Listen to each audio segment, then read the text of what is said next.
تقارير إعلامية من داخل مدينة عين العرب في ريف حلب عرضت جانبا من الجرائم الفظيعة التي ارتكبها تنظيم داعش الإرهابي، والذي تجسد باستخدام القنابل المحرمة دوليا في استهداف المدنيين العزل. أثر القنابل المحرمة دوليا يظهر جليا على أجساد الضحايا، ناهيك عن الإعدامات الميدانية وقصف المدنيين، وبحسب التقارير ما خفي كان أعظم.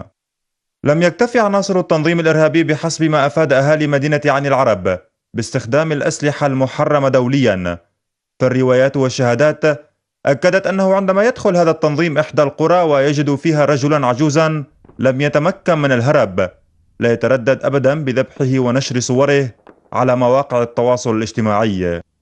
في ظل الواقع الإنساني المؤلم، استطاع أهالي عين العرب التصدي لتنظيم داعش الإرهابي رغم الدعم الذي يتلقاه هذا التنظيم من قبل حكومة حزب العدالة والتنمية في تركيا وجهات أخرى.